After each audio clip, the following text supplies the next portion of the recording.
નમસ્તે મિત્રો, સ્વાગત છે તમારું મારી ચેનલમાં। તો આજે હું તમારી સાથે ફણગાવેલા મગના સલાડની રેસીપી શેર કરીશ।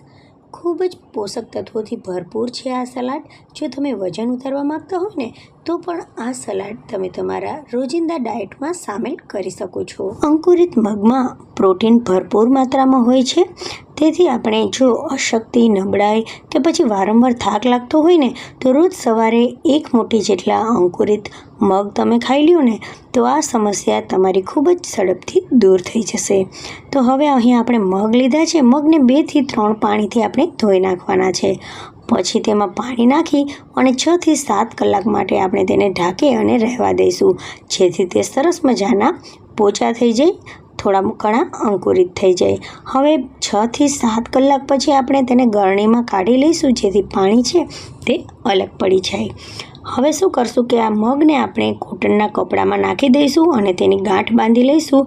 પછી તેને 2 દિવસ સુધી રહેવા દઈશું। વચ્ચે વચ્ચે થોડુંક તેમાં પાણી પણ છાંટતા રહીશું, જેથી મગ છે એ 2 દિવસ પછી તમે જોઈ શકો છો કે સરસ મજાના અંકુરિત થઈ ગયા છે। આ મગ પ્રોટીનથી ભરપૂર હોય છે, તમારા થાક, અશક્તિ, નબળાઈ અને તમારી સ્કિનને પણ સરસ મજાની ચમક આપશે, સાથે સાથે તમારી પાચન શક્તિને પણ વધારશે।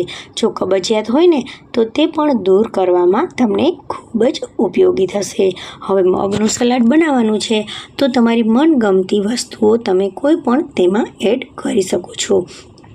તો અહીંયા મેં કાચી કેરી, ટમેટાં અને ડુંગળી તેમાં નાખ્યા છે। તમને ગમે ને તો તમે તેમાં મકાઈ પણ નાખી શકો છો, બાફેલી મકાઈને પણ એડ કરી શકો છો। ખૂબ જ ટેસ્ટી સલાડ બની અને તૈયાર થાય છે। તમે જો વજન ઘટાડવા માંગતા હોય ને તો પણ આ સલાડનો ઉપયોગ તમે કરી શકો છો। સાથે સાથે આપણે થોડાક સૂકા મસાલા નાખી દઈશું, જેથી આ સલાડ છે તે એકદમ ટેસ્ટી બની જાય। તો આ માટે ધાણા જીરાનો પાવડર, સ્વાદ પ્રમાણે થોડુંક મીઠું નાખી દઈશું, લીંબુનો રસ નાખી દઈશું અને થોડોક આપણે ગોળનો પાવડર નાખી દઈશું। જો તમારી પાસે ગોળનો પાવડર ન હોય ને તો ગોળ પણ નાખી શકો છો, દેશી ગોળ પણ નાખી શકો છો। આપણે અહીંયા ચીલી ફ્લેક્સનો ઉપયોગ કર્યો છે, તમે સાદા લાલ મરચાં પાવડરનો પણ ઉપયોગ કરી શકો છો। હવે આપણે આ બધી વસ્તુઓને સરસ રીતે મિક્સ કરી દેવાની છે। અહીંયા મેં ગોળનો આ પાવડર નાખ્યો છે। હવે બધી વસ્તુઓ સરસ રીતે મિક્સ થઈ જાય ને પછી આપણે તેને એક પ્લેટમાં કાઢી લેવાનું છે અને ખાવાનું છે। તો મિત્રો, તમે સાંજને હલકી ફુલકી ભૂખ હોય કે પછી સવારનો નાસ્તો હોય, આ મગનું સલાડ બનાવી અને તમે ખાઈ શકો છો। ખૂબ જ ટેસ્ટી, મજેદાર અને પોષક તત્વોથી ભરપૂર હોય છે આ સલાડ। બાળકો અને મોટા પણ ખાઈ શકે છે।